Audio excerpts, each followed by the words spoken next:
Why do 80% of gardeners struggle with weeds? Because they haven't discovered no-dig gardening yet. Imagine a garden where you spend less time digging and more time harvesting. Sounds like a dream, right?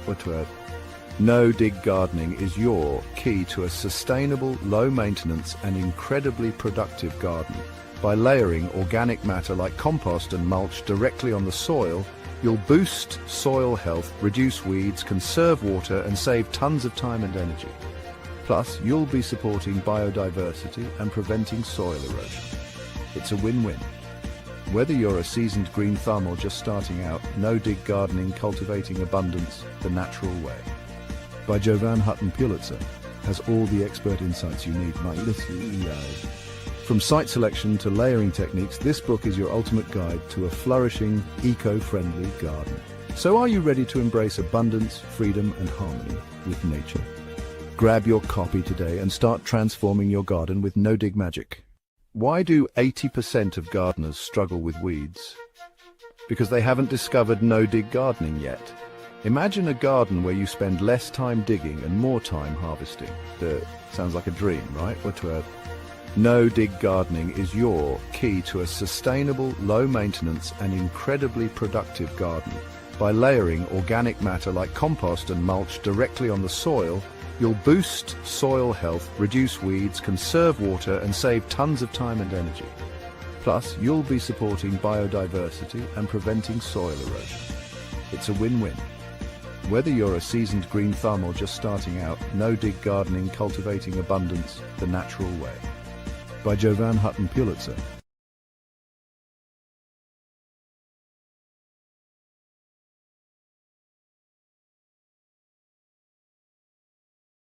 Hey, folks, welcome to the program. How are you doing?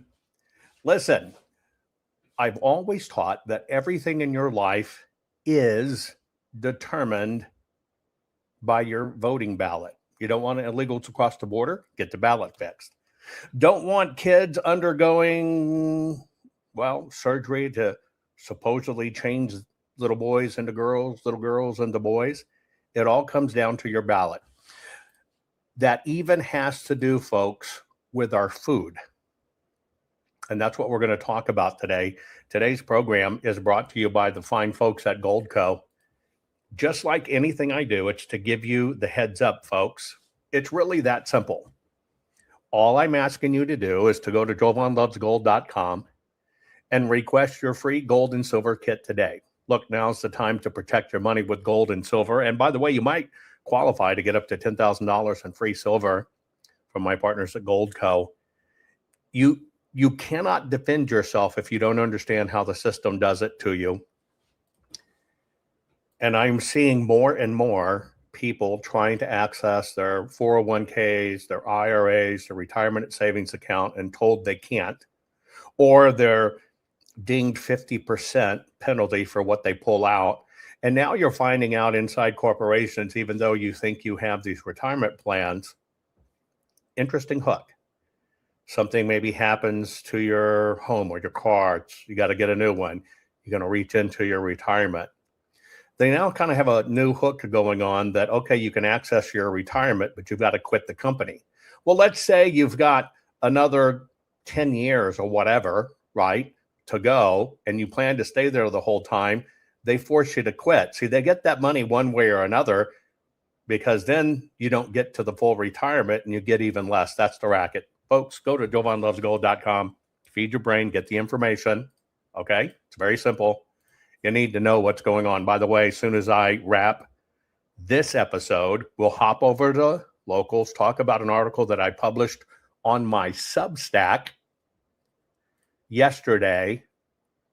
People are kind of going nuts about it. But that article, I'm going to explain in detail why knowing how many different printers printed ballots in elections is a clue to finding everything else that goes wrong with elections. Today's program is also brought to you by the fine folks at CB Distillery. I love these guys. We've got a 25% off program running. You got to make sure you use the right promo code, though. right? Right promo code. It's Rumble. And as you know, these holidays are hectic. Family drama, last minute shopping, up late at night, trying to get ready for the holidays. It can feel like you've run a marathon. It can feel like it's putting you through an endurance test. That's why I'm sharing the ultimate holiday survival plan, CBD from CB Distillery. Seriously, everything you need for a merry holiday is here. You might choose to stuff mom's stocking with CBD for better sleep. You might choose to give your fitness friends the pain relief stick for post-workout. And don't forget to grab a little holiday calm for yourself. Every CB Distillery product is made from premium quality clean ingredients, no filters, nothing artificial. And with over 2 million customers and 100% money back guarantee, well, it's the gift, that you can kind of feel good about giving. Talk about feeling good. This is my go-to right there for somebody who's basically broken, destroyed, exploded, shot, crushed, burned his body. Unfortunately, this is it. That's the CBD relief stick. Rub it on, keep it by my nightstand. The stuff works. Here, I'm going to give you a code. You can just scan it, okay? So this year, give yourself and everyone on your list a gift of better sleep, less strain, pain relief from CBD, because it works. And that's why CB Distillery puts it out. And with the promo code, you got to use Rumble, though. Rumble is the promo code, not my name. You can save 25% on your entire purchase. So visit cbdistillery.com. Enter the code Rumble for 25% off. That's cbdistillery.com. Promo code Rumble, cbdistillery.com. And just so you know, specific product availability, because it varies, depends on individual state regulations. Get after it. Okay. I'm posing a question to you. And the question is, has there been some secret agreement to poison and harm all Americans? Specifically, and I'm talking Americans, is there some weird grand cabal agreement to take freedom-loving Americans, make them dumber and sicker, so we end up not competing on the world stage? That's the question I'm posing to you. Share this program right now. Let's get into it right after this. Warning. The following program has been rated Gilligaff and is intended for open-minded audiences. If the truth offends you, or if you are allergic to focused intensity, intellectual athleticism, or the occasional F-bomb or even irreverent humor, please switch off now. If your delicate sensibilities need to be worried about or addressed, might we recommend the Underwater Basket Weaving channel to you? Otherwise, sit back, enjoy the wisdom, insight, and wicked sense of humor. Cut the crap. How many times a day do you want to say that to politicians, the elite, the loony liberals, the fake news media, and the gender-confused, emotional socialist snowflake crowd? Cut the crap is your secret weapon for fighting for our freedoms and our great republic. It all begins with a massive mental enema, freeing you from the toxic news and politically correct views, which constipate your consciousness with stinking thinking. Your host, Jovan Hutton Pulitzer. He's known for calling out politicians and telling them to cut the crap. You've seen him on virtually every television network and listened to him on Coast to Coast Radio. And now he's here to help you learn to fight for America. Culture, race, and American politics. They all have one thing in common. They all need to cut the crap. Now, here's your host, Jovan Hutton Pulitzer.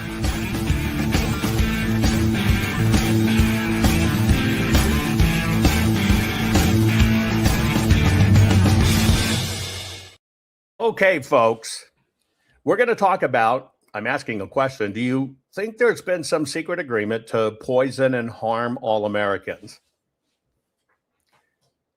I'm going to give you the information, you decide. I take a tremendous amount of flack that sometimes I talk too simply, that I break these things down and I don't use technical enough terms or the right mathematical terms. I hear that quite often. I think it's my habit to try to make things simplified. I'll give you an example. I guess you could say it's been beaten into my brain. Years ago, I started out in my technology career being the internet news correspondent at Fox in Dallas, Texas. One of the things I was very successful at was translating very complex technology issues, hard to understand about this thing at the time that everybody called the information superhighway that was coming to the internet. And I basically used simple speak to explain it. Now, I did that for a decade. And so my training's always been keep it simple, keep it understandable, because it's the public that needs to understand. And so sometimes I take some flack of those that value scientific circles or people that, have 3 MIT degrees even before they were born. But I think the system is designed to complicate things. I think the system intentionally uses words, put things in a vernacular that the general public can't explain. And that's kind of how they hide devious things. And so, yeah, it's my nature to kind of break it down and make it simple. Because here's the deal. If I'm really going to make you the smartest patriot in the room, and you don't understand how the system does it to you, then you can't defend against it. I personally believe lawmakers aren't going to do anything for us. Okay? And I believe the system is rigged in a way to speak in gobbledygook that you can't understand. Because they don't want you to kind of understand the truth. They don't want you to understand cause and effect. They don't want you to really understand what's going on. And so I guess I live my life to try to be transparent, to try to be simple. Some will call me uneducated for that. But I'm not trying to speak to university professors because I think university professors are part of the problem. I'm trying to speak to the everyday man and woman so you know how to apply these things in your life. Now, when it comes to, if you were to watch the things I focus on, or even the things I publish, I try to focus on quality of life, having a better life, so you can be proactive in your life and not a victim of the system. I'm going to give you an example. I'm going to talk for a minute. We did one book here called No Dig. This is part of our Make Life Easier series. A lot of people won't garden because they hate digging or digging a garden, or think it's too hard because you got to weed the damn thing. This is why we did this book, because you don't have to dig and you don't have to weed, right? Everybody, a lot of people love fresh fruit, and you probably in your life tried a fruit tree and you got fed up with it. We have a weird statistic in the United States of America. If you look at how frequently people move or change their homes, and it's almost to the point of every 7 years became the regular people would move. Now, why is that a problem? Because if you started improving your home a few years after being there and you planted some fruit trees, well, you're really not going to get the benefit of it. So in our full color hardbound books, I like hardbound books. We did this one, Giant Fruit in Small Spaces, because people think you have to have a massive amount of land when you can actually do it in your own yard, control your own destiny, and you don't have to wait 4, 5, 6, 7 years to fruit trees to produce. You can actually biohack them and have them produce it in months if you understand the concept. So that's why we did this. Plus, it improves the real estate value of your home or your land. And then finally, we did this one called the Food Forest Bible, which I think is the most important one, is because you're going to have to understand how to feed yourself again. I mean it. You are going to have to understand how to feed yourself again. And that's one thing that the system has eradicated from everybody. Look at college, even high school age kids. Don't know how to hunt, don't know how to fish, don't know how to grow anything, can't change a tire. That was all by design. Now, one of the things that I think is going on now is we're in a big design that I actually now believe somewhere along the line, agreements were made to basically take Americans who thrive and create. They already did it in our schooling system by, doing liberal arts degrees instead of science, technology, engineering, and math, right? So we're basically pumping out idiots that can't do anything for themselves. I think this goes along with the drugging of our nation. I watch these trends because I try to identify them as they occur.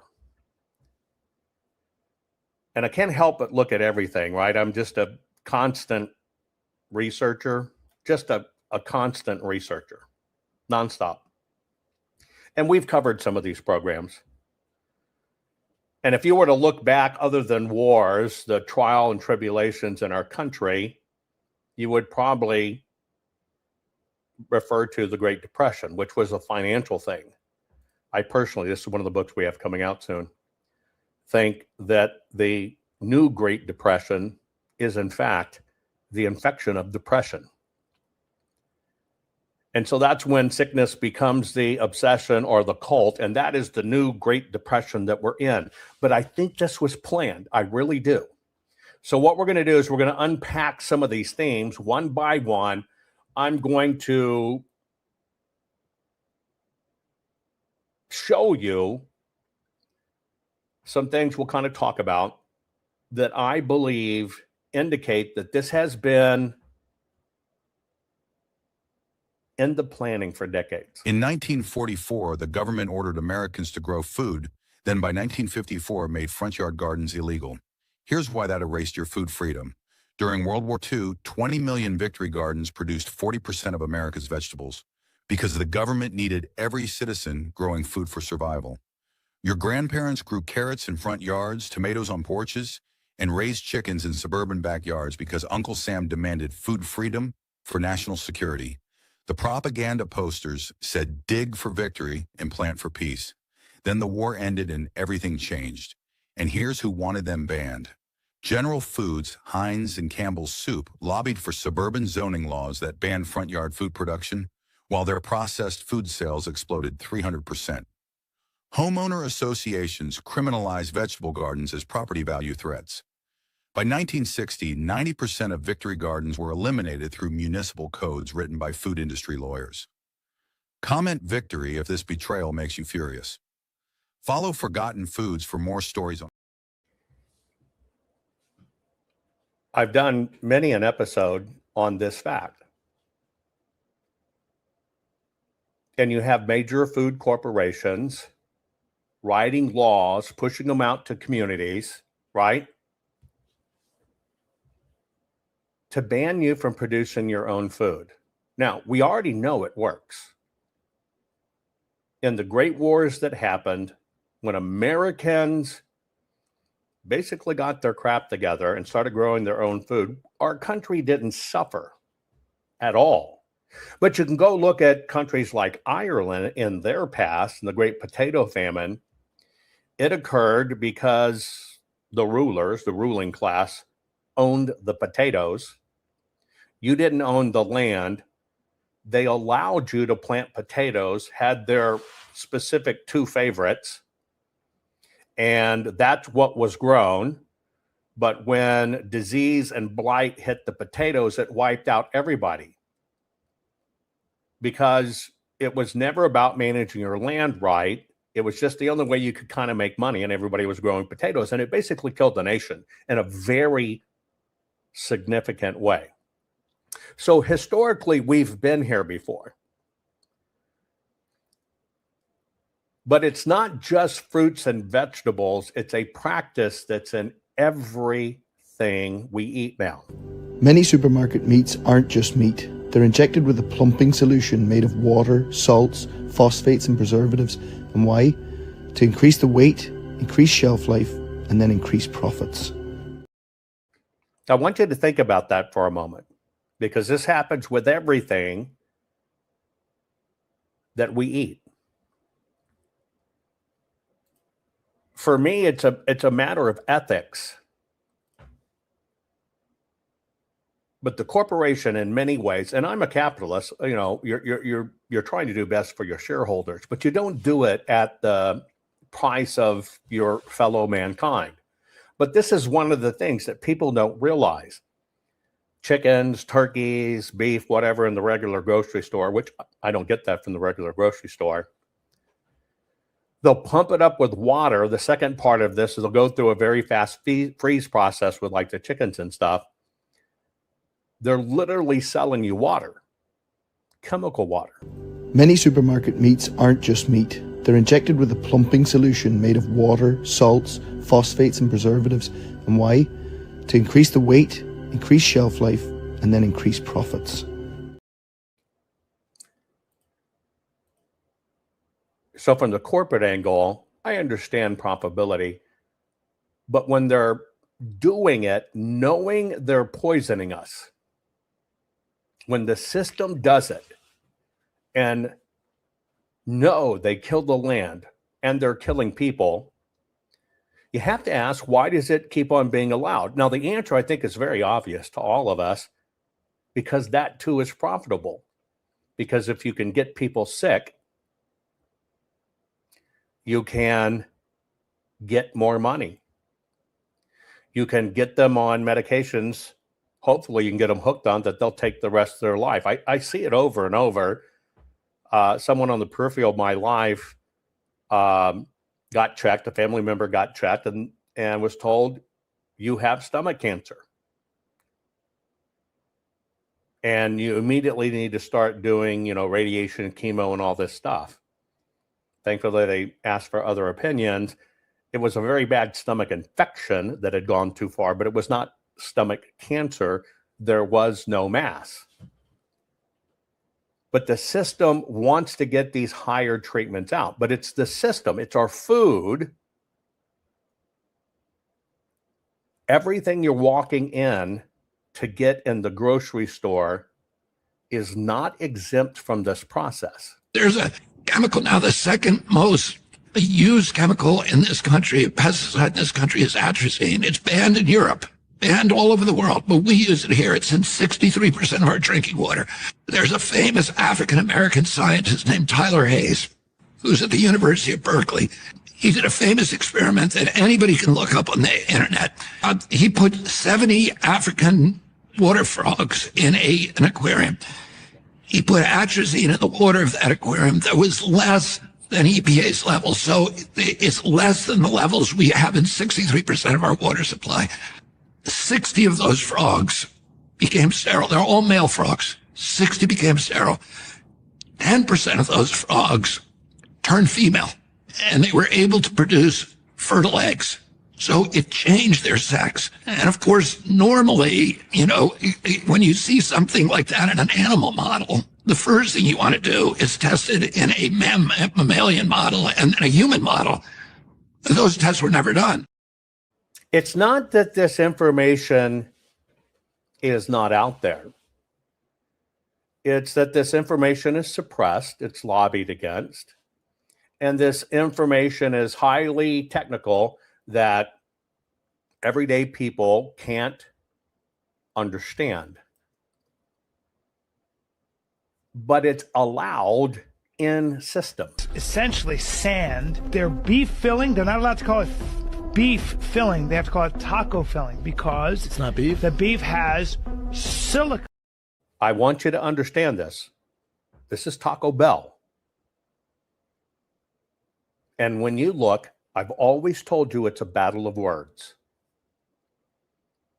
I've always told you they cloak it in words.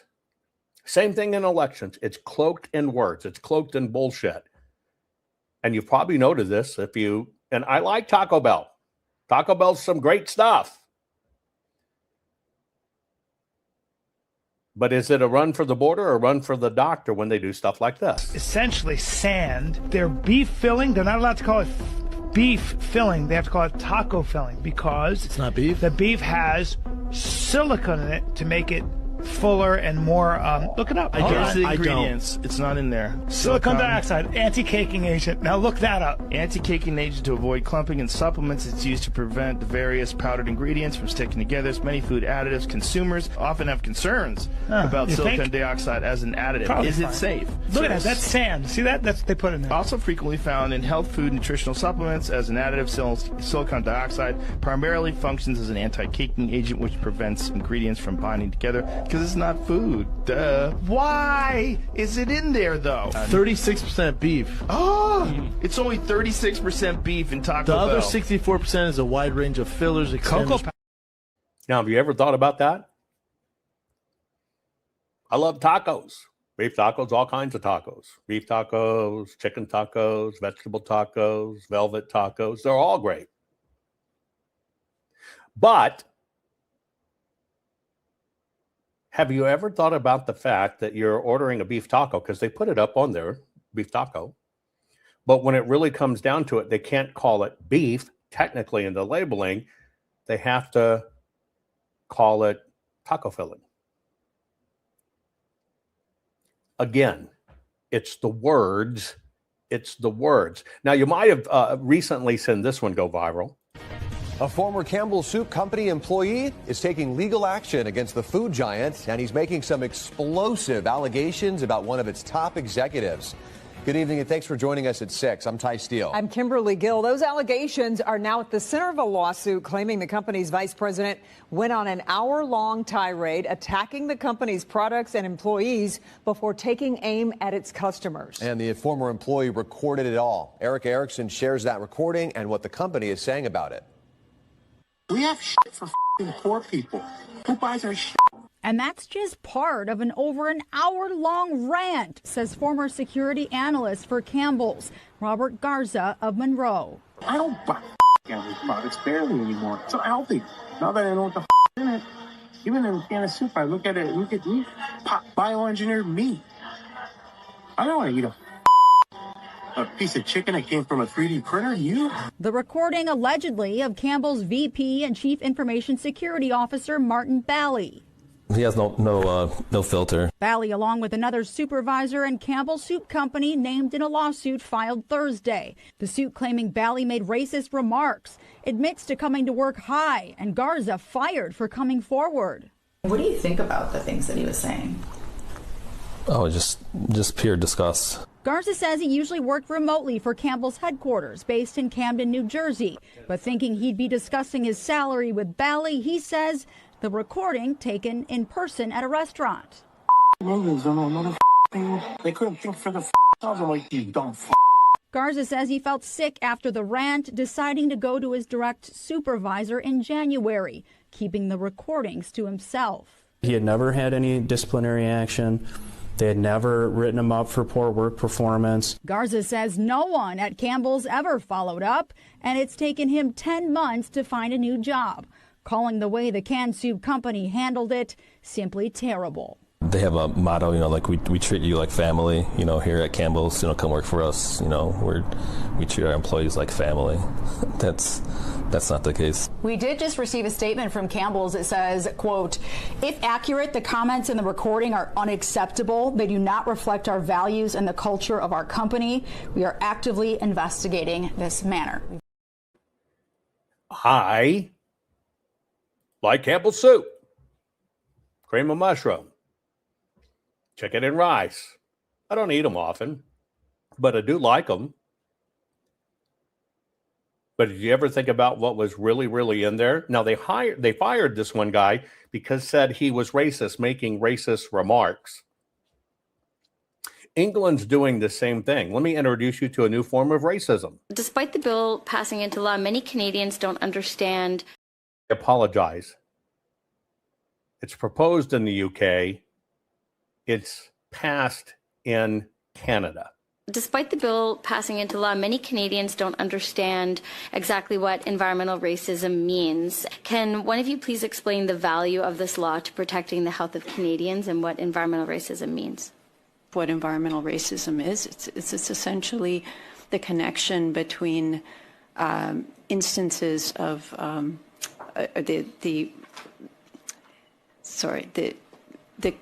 it's the intersection between sociological and other factors and instances of adverse environmental conditions.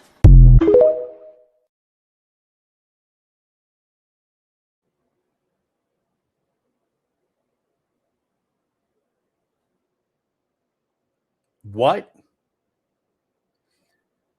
Again, I've always told you it's weaponizing words. Despite the bill passing into law, many Canadians don't understand exactly what environmental racism means. Can one of you please explain the value of this law to protecting the health of Canadians and what environmental racism means?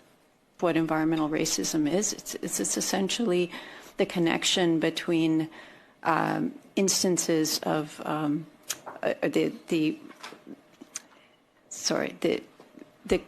it's the intersection between sociological and other factors and instances of adverse environmental conditions. Well, Campbell's Soup does have a predominantly white label on the can, and that doesn't reflect the diversity of the world and their white supremacist corporate capitalist colonializing pigs, and they need to change their labels so they're not so white. Everything's a con, folks. Everything is a con. Okay, well, I just want to have Campbell's Soup. I'll make my own. I'll go to the store. I'll buy my damn chicken. I'll just make my own. Okay. Your organic holiday turkey and chicken swam in the same chlorine bath as your local YMCA pool, and you just served it to your family. 97% of chickens processed in the... I want to give you an experiment to do. This is one, if you want to teach somebody just how bad these chemicals are, I'm going to give you a very simple test. Write this down, because I'm telling you, it's the most shocking, on point revelation you can do about how bad our system is, right?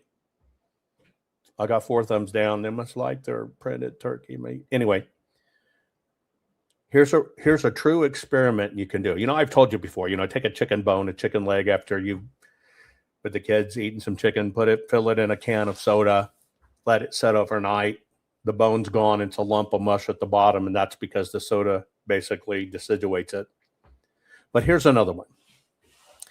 If you live in an apartment, or you have a pool, or you live near a pool, or you swim at the gym where there's a pool, anywhere where somebody has the pool and it's treated with chlorine, because that's what we're about to show here. I'm going to give you just a slam dunk test. Go to the grocery store and buy pH strips. Where you dip the little things in. You can use them for a urine test. You use them to test your pool chlorine, etc. Right? And do the following test. Okay? Take a clear glass so everybody can see it. Scoop a glass of the water out of the pool. Okay? Then take out one of the little chlorine testers, dip it in, pull it out, and watch the color change. You'll see the very high level, right? Dina says she can do it today. So Dina, do this. Maybe record it. You scoop a pool of water that's chlorine treated, true chlorine, swimming pool. Same glass, only one glass of water. Dip the little pH strip in it and look at it and record the pH level. Write it down. Snap a picture of it. Now, in that same glass of water, I want you to stick something else in it.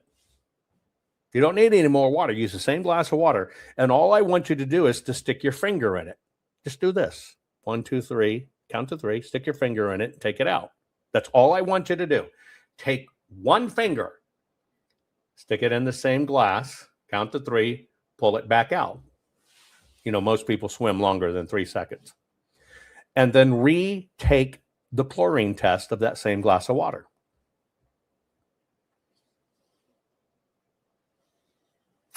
The chlorine won't be there. Where did it go?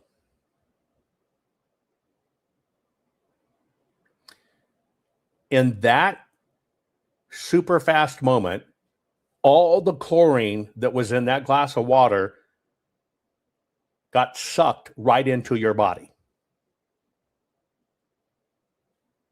Don't believe me? Do the test. In that time, it got sucked right into your body. Bang. Now think about when you jump in a sauna or a public pool or whatever. Think about how much goes into your body, because you're damn sure sticking a lot more skin in there than one finger. And you're in there a lot longer than just 3 seconds.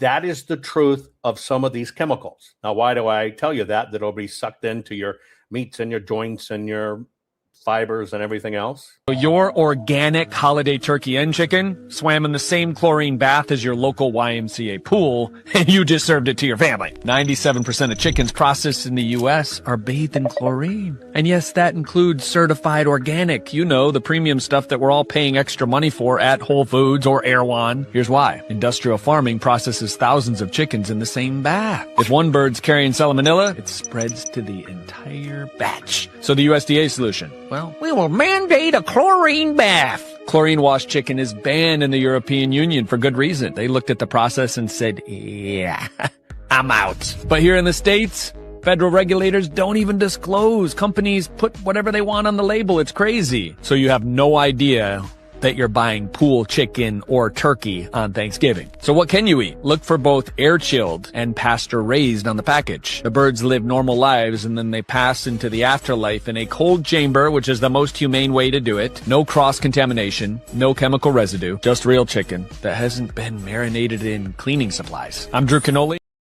Think about that. Just think about it. Most of these things come under the guise of, we've got to protect you. We've got to do what's right.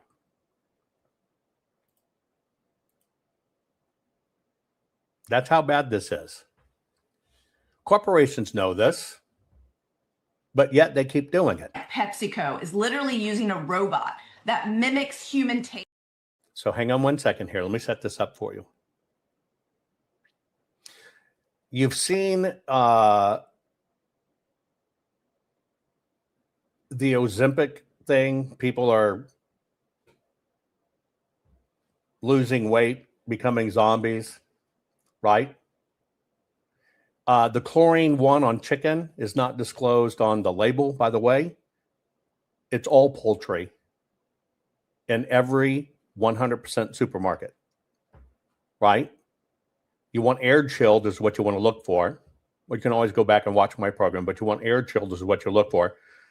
But now that Ozempic's coming out, and it's the new wonder drug, and they're going to get everybody who's obese, most Americans, are going to now be able to get it cheaper, lose weight fast. Really? PepsiCo is literally using a robot that mimics human taste buds to make sure that you crave their product before you've even had the first bite. When machines determine what we crave, it's not food anymore, it's manipulation. How Cheetos are engineered to melt away in your mouth so your brain doesn't think you're eating anything and you can't register the calories. They call this vanishing caloric density. How Doritos and other snacks are laced with MSG. MSG that's given to rats in obesity studies to make them fat. How they create flavors that don't exist in nature in a chemical laboratory so that it creates the 1 millionth best part of a taste. Our brains have not evolved to handle that, and that's one of the reasons why 38% of preteens are now pre-diabetic, and that's unacceptable. The fact that the food companies continue to use these tactics that they learned from the tobacco industry and how to hijack our taste buds, Right. hijack our brains so that we cannot stop eating. We can't stand a chance against that type of manipulation, and So- that's why big food needs to be held accountable, and they need to stop that right now. But big food is big money. The reason I told you about Ozempic, because the new thing that's coming out are foods that are chemically designed to work around what makes Ozempic work. Now, if that's not an absolute proof that they want you sick, addicted, and remember, she says kids are getting diabetes. That's just another diversified revenue stream. Why would you engineer foods that way other than consume, consume, consume, consume? Why would you now engineer foods to get around the Ozempic effect unless you need people addicted and obese? Because it's a revenue stream. And it's even in some of the places I actually love. I try to stay away from fast food, but damn, I love Chick-fil-A. Don't you love Chick-fil-A? They're the bomb. What did moms across America find after testing Chick-fil-A sandwiches? We found an aviary contraceptive in them, narcobazine, in Chick-fil-A sandwiches. And so we are extremely concerned about people who have been eating Chick-fil-A because we know it's quite addictive. So not only aviary contraceptives in there, but they just brought back antibiotic chicken. So after we put out that information that we found an aviary contraceptive, they took away the phrase that they have, which is no antibiotics ever. They took it down off their website and they put up no antibiotics important for human health.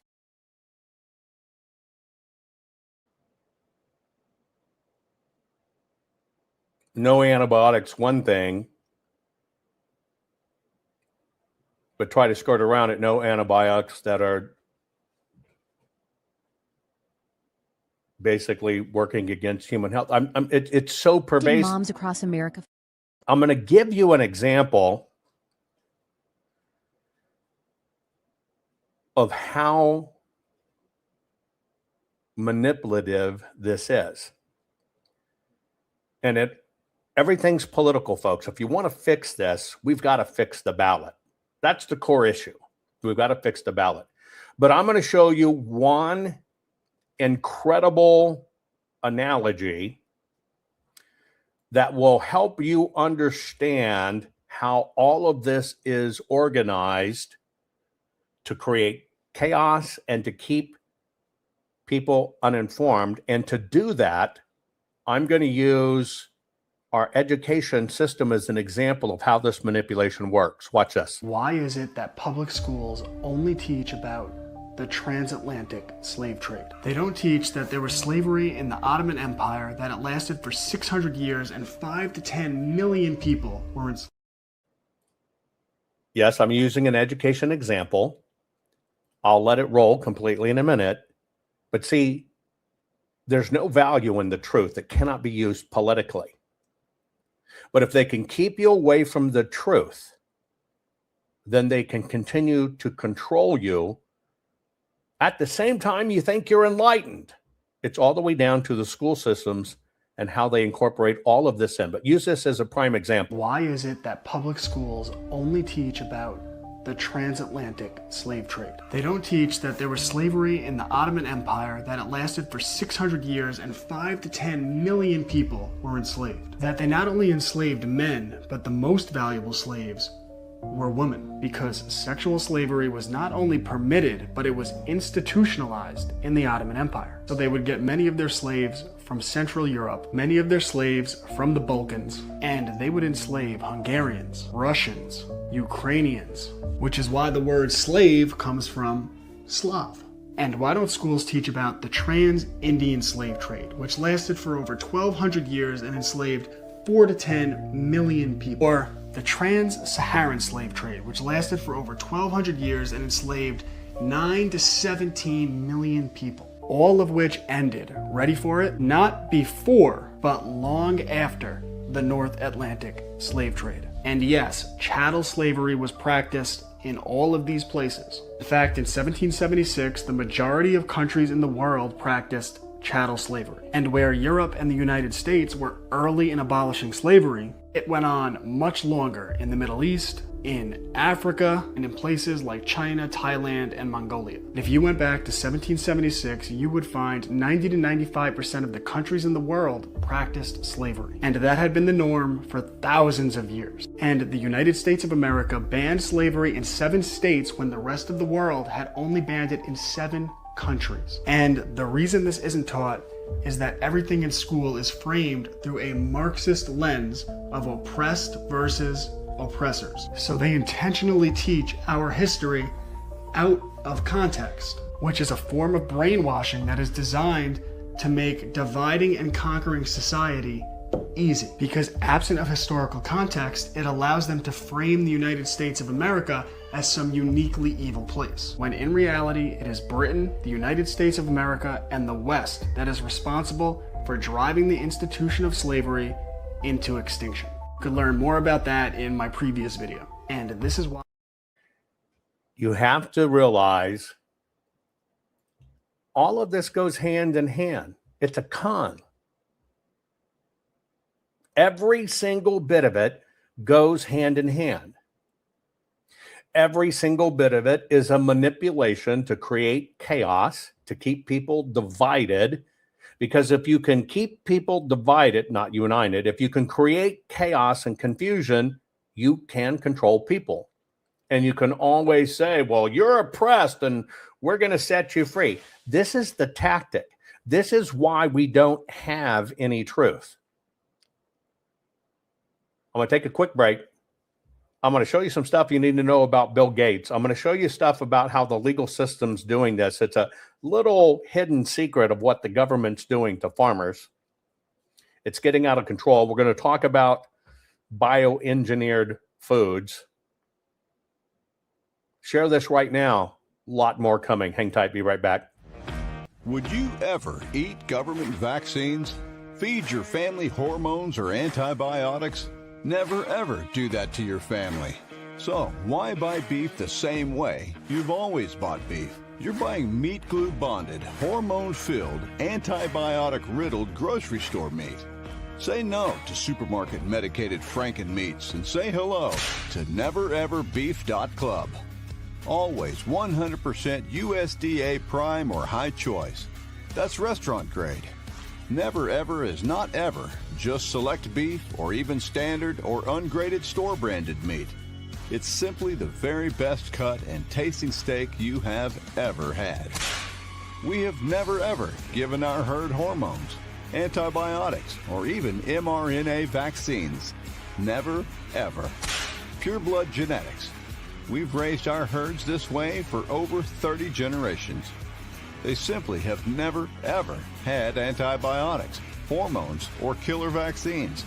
Grass-fed the way nature intended, in almost 500,000 acres of high pasture environments.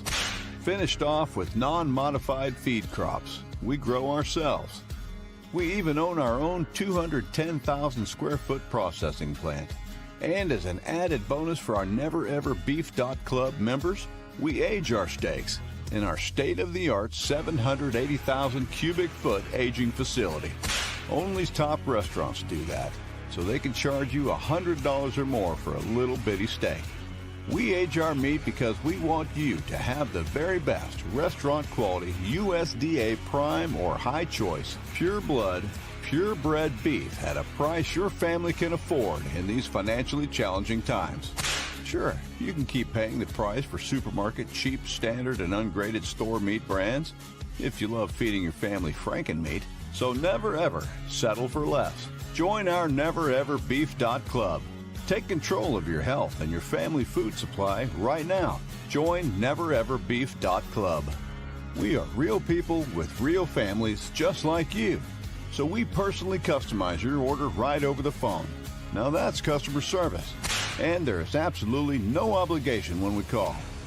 You decide what bundle is best for your needs. No hormones, antibiotics, or even mRNA vaccines. Never had them and never ever will. Never ever cut corners on your food supply or family's health. Join nevereverbeef.club now.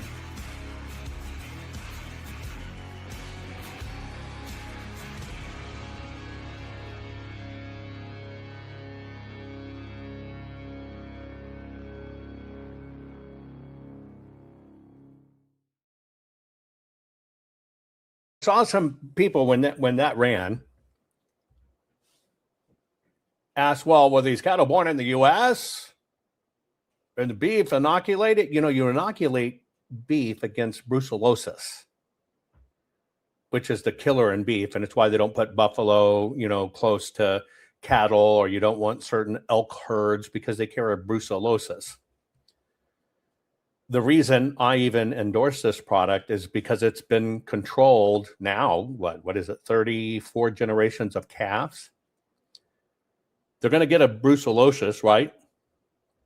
You have to worry about it when they're out grazing. All the other injections, all the other stuff, it's not forced. They're doing it in poultry. Yes, it's hard to get away from that one. But this specific herd has been controlled the whole time. So you say, well, how did they get around it? And how do they do whatever? Because the company, 60,000 mamas, right? And so what happens is the babies stay with the mamas up in the mountains and feed. When the smaller steers, when the steers are ready to split out and get to a butcher state, what happens is they're brought down from the mountains and they're put on the company's feedlot. That feedlot is only using organic practices, not GMO stuff, to feed those cattle. It's not being sent out to a separate feedlot. Doesn't happen. And so they'll finish them off that way. And then literally from the feedlot to the factory to process it, a few hundred yards. That's it. To make sure that this could be done, the company dropped $700 million to build its own processing plant.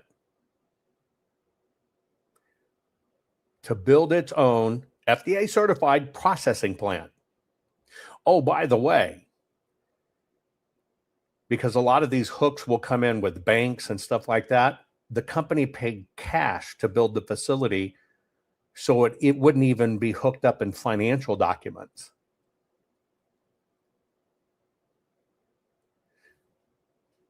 It's unfortunate that these are the steps companies have to go through to make sure what you get is quality, but that's how bad it is. A lot of the shots you're thinking about, well, I got to have this and this. No, they'll be taken off of fields.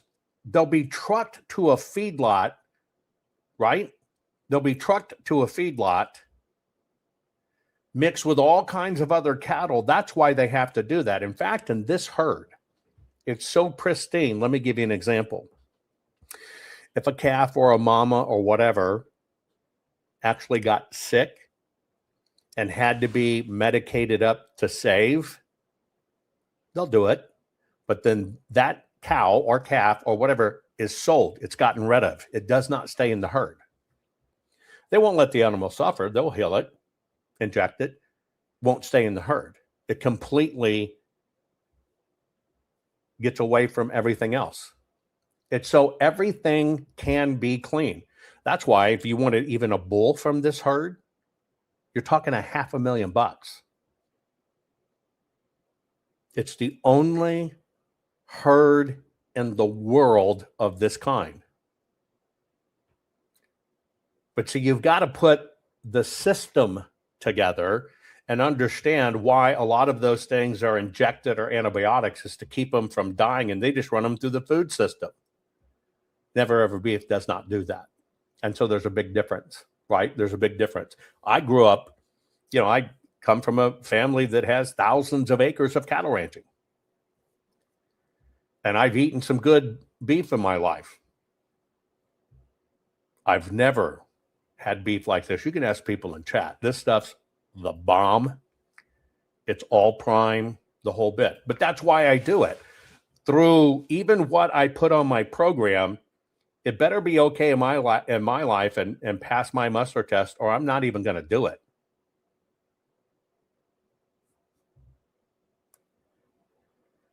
So many people don't have that standard. You only have to guarantee the herd's health. They're not required to get vaccines unless they've been exposed to antibiotics. You have a base vaccine, brucellosis. You've got to understand the cycle, right? The cycle that the system has built. And it's in that cycle, right, that our food becomes infected, becomes something worse. When you control it, and you control it that far back, and for that many years, it's the only way you can do it. Yeah, you could go right now and buy a cow and put it on your land and do it up, but it's still been in that system. If it's been anywhere at standard auctions or feedlots, it's been pumped up, and that's the system. Period. That's the way it works. And this is how the system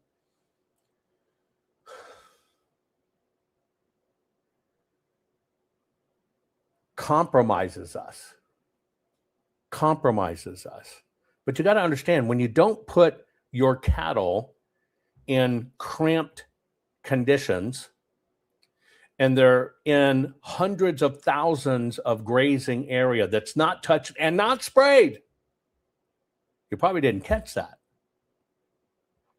We're not talking like a regular cattle guy that might have 200 or 300 acres and he's raising a few cattle, but they spray their fields and they're spraying for hay to get it grown. It's not subject to any of that. It's controlled cradle to table. That's the difference. But they're figuring out a way to get in that too, because they're adding it into cattle feed ingredients. Now, remember, most of these ingredients come from finished lots. And me and my husband, Jan, we have a farm in the northern of Denmark. We come from originally from Holland, and we moved here 4.5 years back. And I would like to tell you a little bit about the law in Denmark about feeding Bovaer to our cows. It's the law since this year that we have to feed 80 days of Bovaer to our cows. It's a rule, and if you don't do it, it's just like you can go to the prison, or you get like a big fine, a really big fine. So most all farmers just do it. What happened is that we started on the 1st of October. Most of the farmers do it in Denmark. It's because it's a little bit in the end of the year. It's not warm, so no heat stress and everything. So we hope for the less problems. But we started in the beginning of October with low doses, and we raised it up till the full doses around 20 of October, a little before. And on the 30th of October, we really got problems. It started with, on that day, we have robots, so we have a health list on the computer. And on that day, we had like in one group, we have 4 groups of cows in our stable. We have one group with 36 sick cows. We milk on daily basis around 480 cows. So 36 cows in one group, that's not really a positive thing. First, we thought perhaps it could be something with the ration in the robot or something with the robot, but we couldn't find anything. And the end of the day, it started also in 2 other groups. So at that point, we thought like the cows were really just stopping with eating. And at that point, we really thought it's Bovaer. We heard already earlier some problems about other farmers, and the signals were really the same.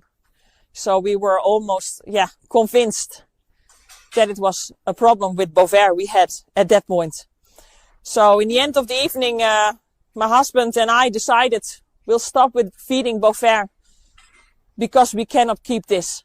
If this will continue all animals get sick.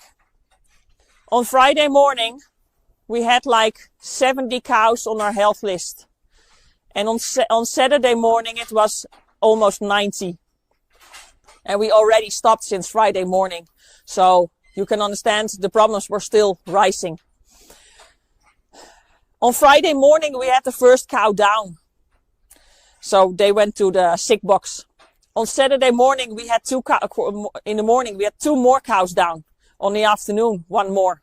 On Sunday, we had also 1 cow down. And we are now standing on Monday at the last cow, just recently, just pulled out half an hour ago, out of the stable. She can also not stand anymore. All have a lack of calcium, the ones who are laying down and just not eating. They just simply stop with eating. And we have a special powder, which we gave the whole weekend to all the cows who stopped eating.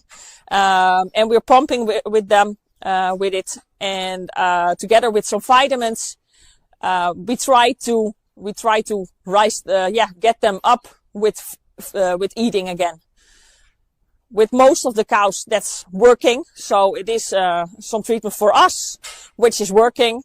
And we hope that it will really, stop right now, soon.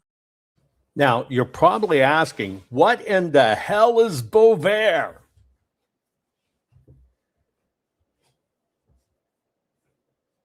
Well, this is a Bill Gates funded initiative. It is something that was done in the name of climate religion. It's being mandated in countries because they've bought off lawmakers.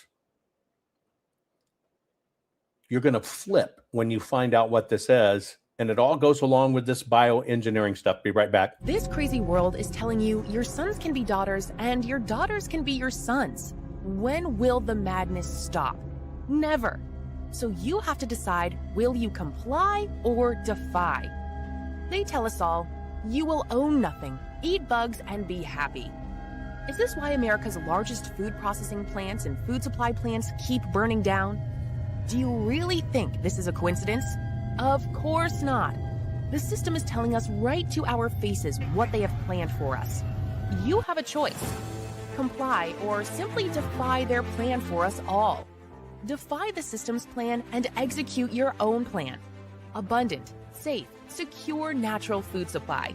Introducing the Food Forest Bible. This bestseller by Jovan Hutton Pulitzer is the single most complete, executable, easy-to-follow plan for sustainable, self-managing food production for self-sufficiency and food security. For the first time ever, a coffee table, heirloom quality full color book which unlocks the ancient secrets of creating a food forest. Imagine planting in a way which requires no digging, no pesticides, and creates massive ancient food abundance. No fooling. Food forests are the ancient secret to planning and planting once. And have your own Garden of Eden, which will feed your families for decade after decade. Buck the system. Buck the New World Order and order your very own copy of Jovan Hutton Pulitzer's Food Forest Bible.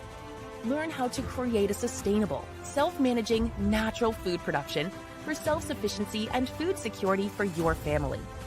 Side yard, small yard, backyard, backlot, or even lots of acres, the Food Forest Bible works for everyone. Order on Amazon, hardcover, softcover, or ebook. Don't comply. Expertly defy the system. Okay, what I'm doing is I'm posing the question, has there been some secret agreement to poison and harm all Americans? I'm going to show you a lawsuit that's going on. I'm going to save that for the end. I'm going to show you a lawsuit going on to show you some other pieces of this. But I've been trying to tell you that this is coming. By the way, if you're looking for my Food Forest Bible, I did an ebook and the system copied it, took out a lot of the important stuff, changed it up, put it back out on their own. You've got to make sure you get the one with my name on it or you're getting the wrong book. We now do that with all our books. Look for my name on the front. It's about the only way we can protect it. You'll see my signature that it's a authorized one, because the system is 100% counteracting what I put out. Now, we were talking about Bovaer and Bill Gates. That's his initiative. Now, imagine this is your life in dairy and farming, and all of a sudden you use this. And I'm talking within days, as she said, the cattle start dropping like flies. Well, what she was talking about is a Bill Gates funded initiative. And that's why I believe they tested in foreign countries and they mandated do it. It's called Bovaer. And here's the bottom line. It's designed to reduce the amount cows fart. Go back 5 years ago. 5 years ago, 6 years ago, I started telling you they're going to start taxing cattle. They're going to start taxing pigs. It's going to be done based on methane emissions. And it's a way to basically get people from having food supply so it can be controlled. And you understand that he also funded most of the synthetic meat. This product, Bovaer, that she was talking about, which destroyed her herd, is basically made, it's an additive you mix into the cattle feed to reduce cow farts. It blocks a specific enzyme that creates methane. In other words, it's just like the trans agenda. You're not a boy, you're a girl, let's change you. God was wrong. You're not a girl, you're a boy, let's change you. God was wrong. God didn't make perfect digestion in these animals because they fart methane. We've got to change that. We've got to play God. You get it? You get it? Of course, the FDA in the US, the EFSA in the European Union and the UK food standard agencies have issued opinion that it's safe for cows, workers, consumers, and the environment, and there is no meaningful, measurable detection in the milk.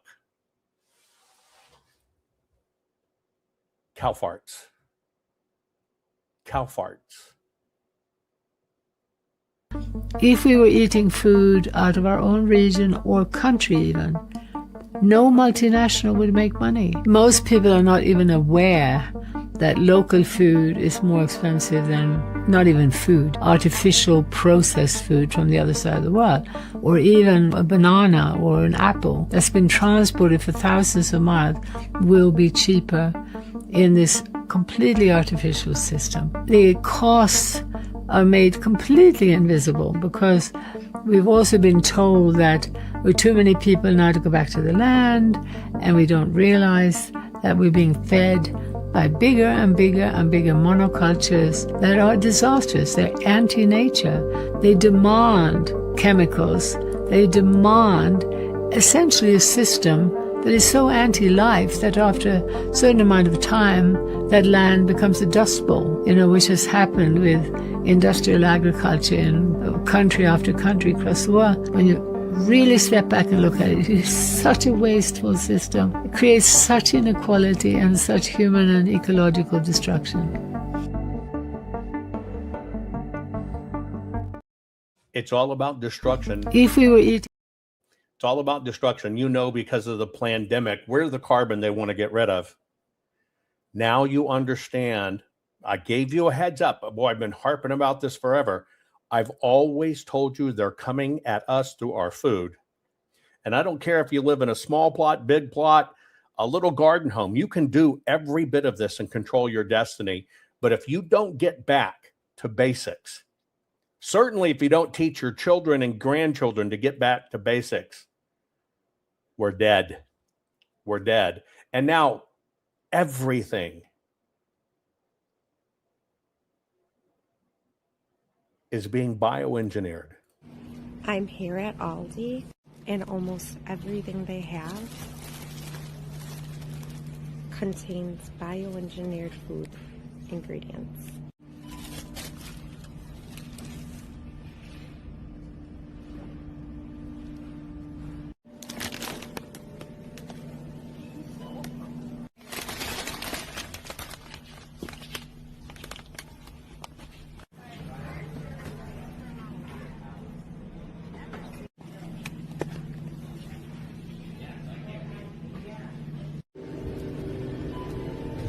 Contains a bioengineered food ingredient.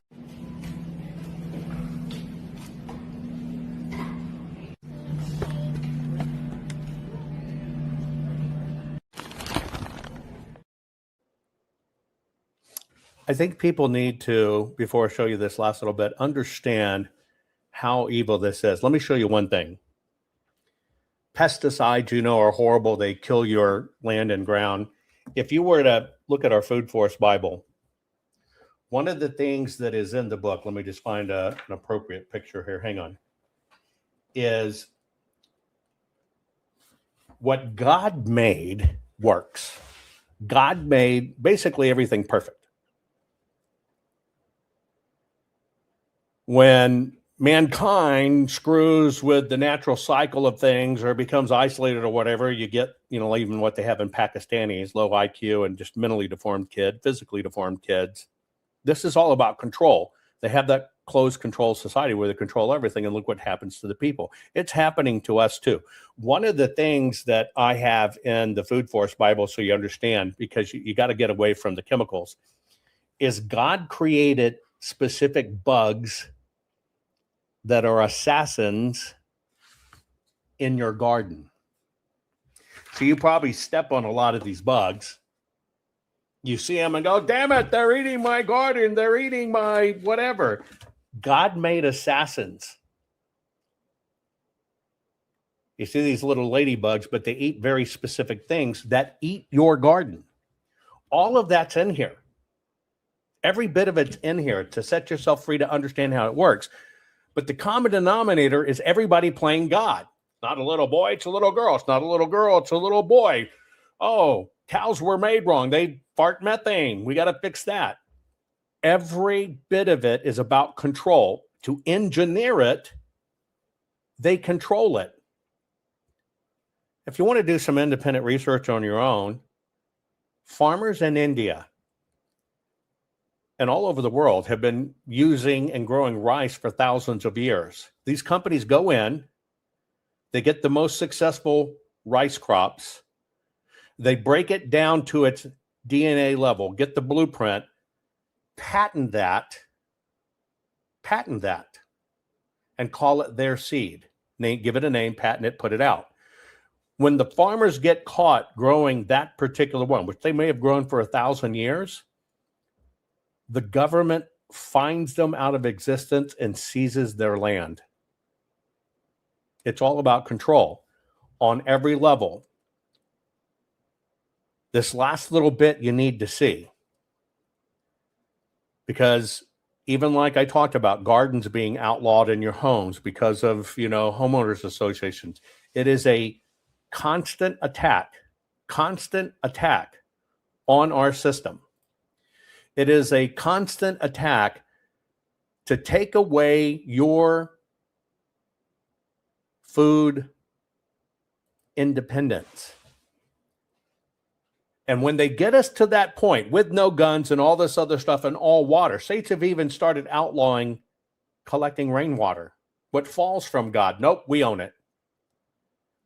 I'm going to show you a sickening event that's going on in a county that perfects these things. I know where this is because my family is in the mining business, has been for a very, very, very long time, as long as I can remember. I can remember having a discussion with the Bureau of Land Management and people in D.C., and they slipped up and said, well, we just want to get rid of all of this, and so we're just going to make it hard. This person was actually transparent with me, say, we're just going to get rid of all of it.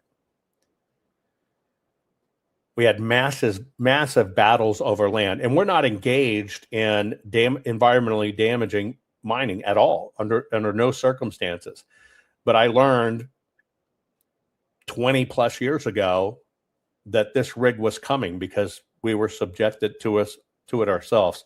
I want you to watch this. I am not going to interrupt it, maybe 12 minutes. I want you to understand they are testing all of these systems and what actually goes on. The line between a working ranch and a dead one is sometimes just a signature, an accusation, or it could be a government agency that simply forgets who actually stewards the land. And what's happening right now to the King Ranch in Grant County, Washington, isn't just a story. It's a warning flare. And this is not the affluent King Ranch from Texas that many people hear about. This is a small family legacy ranch in the state of Washington being persecuted. Folks, today's episode is a little bit different because the latest filings in the King Ranch case, just filed days ago, blow the lid off this whole thing. The filings expose what's at stake for every rancher, every farmer, every rural American in this country.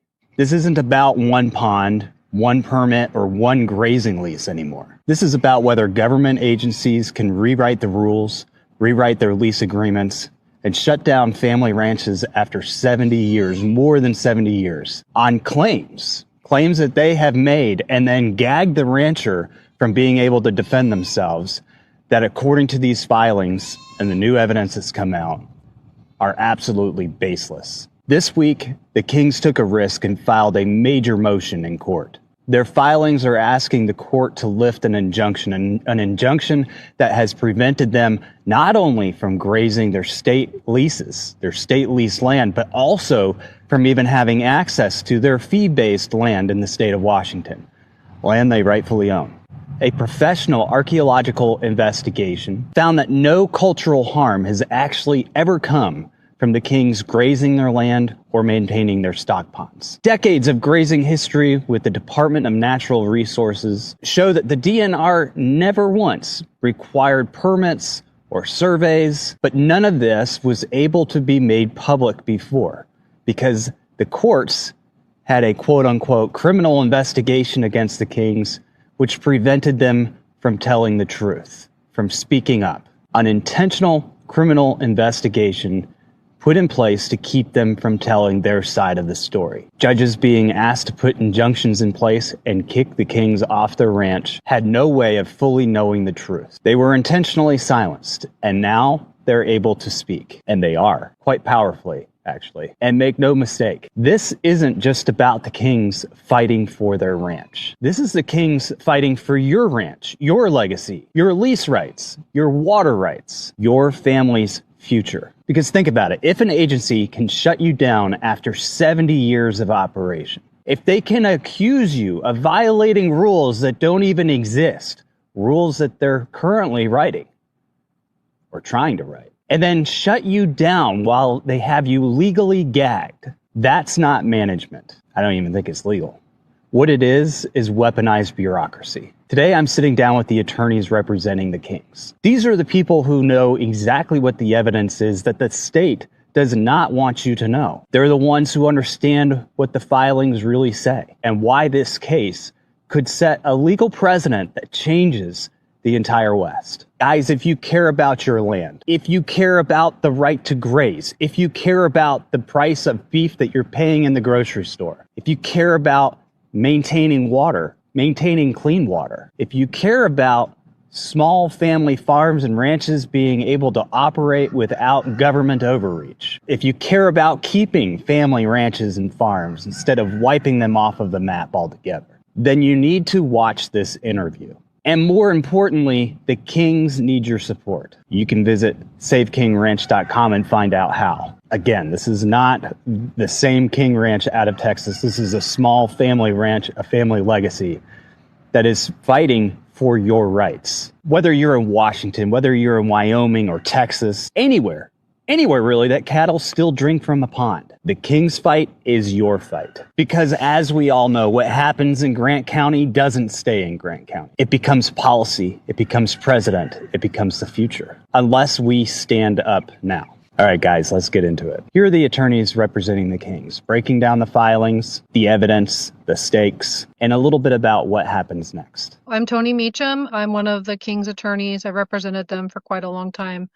I have what's considered an agriculture practice. I'm a 5th-generation rancher myself with a current ranch and have been representing Kings with this fight since it began. Jamie Griffo. I'm co-counsel with Tony representing the Kings. We've been on board since 2021. I'm an attorney based out of Friday Harbor, Washington, and I practice mostly land use and real estate, and have had several successful lawsuits against Department of Natural Resources, but have never seen facts quite this bad. And when did this case actually begin? December 23rd of 2021. Yeah. It's been going for a while. So because this has been going on for a while, since 2021, and it's not something that a lot of people have heard about. It's popped up in the news a few times and then it kind of simmers out. But going back to the beginning of this case, the King Ranch is a well-known ranch for their regenerative practices.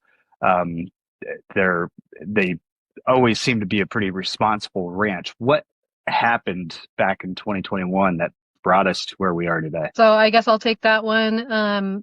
It seems like, part of what we're going to talk about is speculation because we really don't have clear, concrete answers from the state. So what we do have is documents that we've been able to substantiate through our public records requests. And what we found through those public records requests is that Jeremy Sykes, one of the Department of Ecology employees, who has identified himself as not someone with the skills to delineate wetlands, but looked at an aerial photograph and determined, based on this aerial photograph, without having boots on the ground, that Kings had done a bulldozing spree, to use his own terms, and destroyed very rare alkali wetlands. And based on that instance of him looking at that aerial photograph, that then prompted DOE, to Department of Ecology, to go to DNR, Department of Natural Resources, and start this and begin the pursuit of Kings and the persecution. And I do use that word, persecution, not prosecution, of our clients based on this one aerial photograph that someone in an office in Western Washington looked at and made a determination to pursue our clients. So this is worth mentioning too, that these alleged wetlands have been stock water ponds on this ranch for over 70 years for sure, probably as long as 200 years. So this land has been used by the King family for over 70 years and by Wade and Teresa for over 40 years. And it's a checkerboard pattern of fee-owned land with leased lands from DNR totaling about 37,000 acres. And they have been leasing this same land from DNR, just Wade and Teresa for 40 years, their family before them 70 years. And, nothing new was happening. There were these stock water ponds that were being maintained.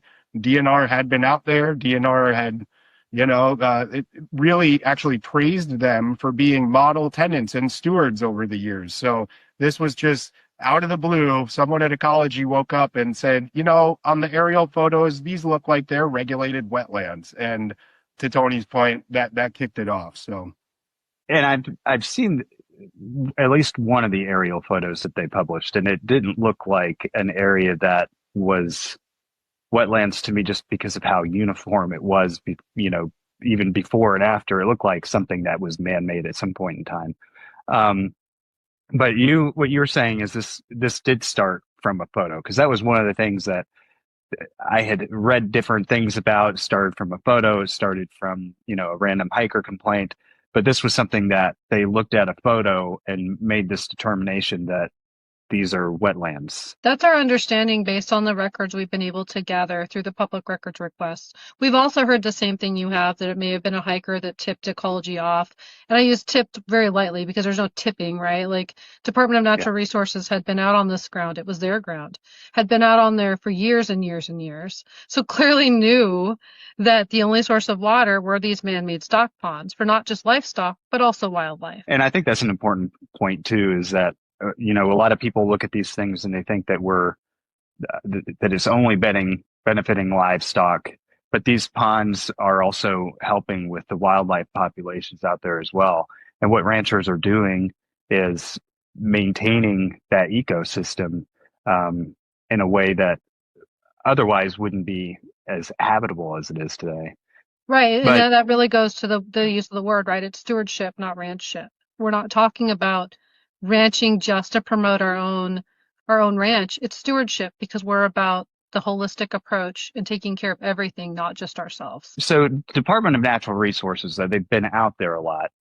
They've seen how this ranch has operated for, I think you just said 40 years plus to 70 years before them. So they've seen how this ranch has operated for decades, and they've never raised any concerns about this before. No, and what's really interesting is that we have state laws on the books that require DNR to engage with their tenants if they have concerns about environmentally sensitive areas. In fact, our state legislature, when they wanted to try to address how should we balance, the productive use of land for things like grazing with ecological protection, well, they passed these statutes that require DNR to engage with their tenants to come up with these plans about how to do the activities in these areas.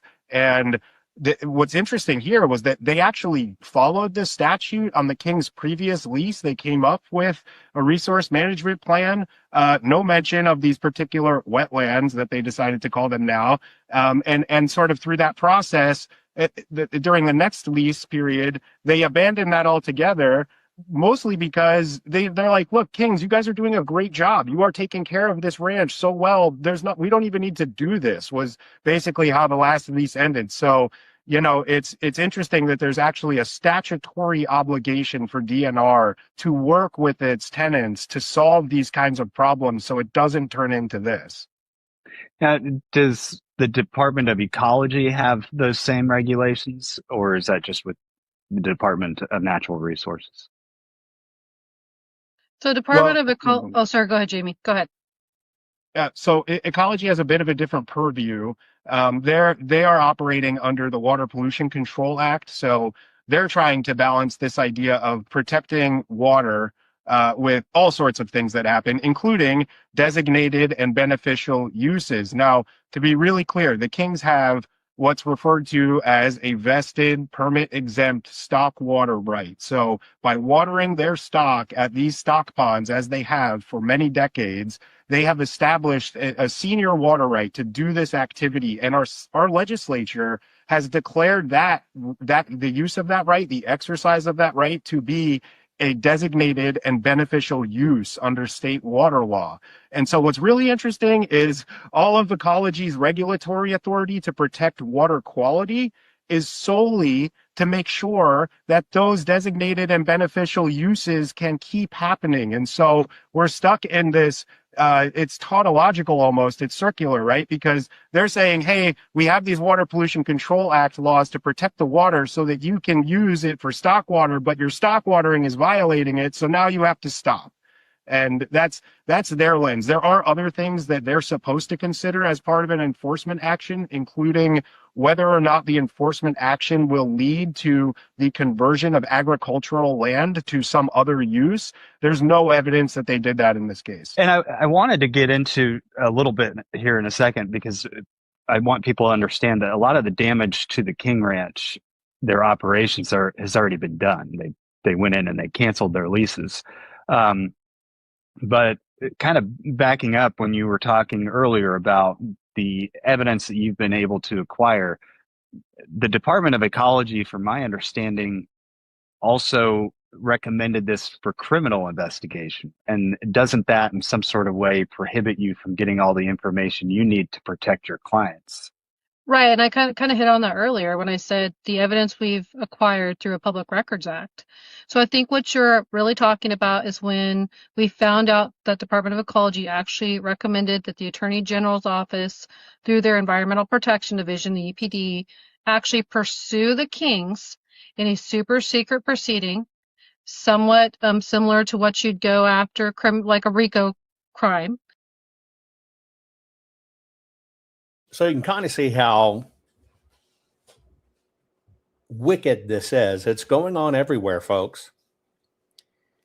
It is all part of the end game of getting everybody who's left 100% dependent upon the system, pacified, medicated, zombified, blimpified. So you just go along and become a battery unit. It's 1984, as in the book. It's real. It's happening. It's coming. It's part of why I give you, in advance, folks, I do this. I give you the escape plan. Food's going to become the final weapon. I'm going to hop over to my locals now. We're going to talk about being at it's fourth down. We're half a yard from the goal line of winning, and we fumble. It's an article that I produced on my Substack. I want to give you some texture and flavor to. Join me there next. Share this program, folks. We're all in this together, and if you don't know how the system's doing it, you cannot push back against it, but you better get your stuff together. Start teaching your kids, your grandkids, every way around you to know how to feed yourself. We've lost that art. I love you. See you over. Exposing the ancient secrets of royalty to grow giant fruit in small spaces. You won't believe how easy it is. Hey there, fellow gardeners. Have you heard about Jovan Hutton Pulitzer's new blockbuster book, Ancient Secret for Growing Giant Fruit in Small Spaces? It's taking Amazon by storm. This isn't just any gardening book. We're talking about ancient methods once reserved for kings and queens, now revealed to the world. Yes, you heard right. Royal secrets for your backyard. Struggling with limited space? No problem. This book teaches you groundbreaking techniques to grow enormous, luscious fruits, even in the smallest of spaces. Imagine tricking fruit trees to bear fruit in months, not years, and growing produce up to 100% larger than what you find in stores. Sounds like magic, right? Pulitzer dives deep into history, uncovering how nobility ensured bountiful harvests. Now, these time-tested secrets are yours to transform your home garden into a paradise fit for royalty. Whether you're an urban dweller, a new homeowner, or an experienced gardener, this book has something for you. It's packed with practical tips and easy-to-follow methods. From enriching soil to perfect pruning techniques, you'll be growing giant fruits in no time. So why wait? Grab your copy of Ancient Secret for Growing Giant Fruit in Small Spaces now, and start your journey to garden greatness. Your home is your castle. Let's make it majestic. Remember, gardening isn't just about plants, it's about connecting with history, nature, and your own little slice of Eden. Happy gardening.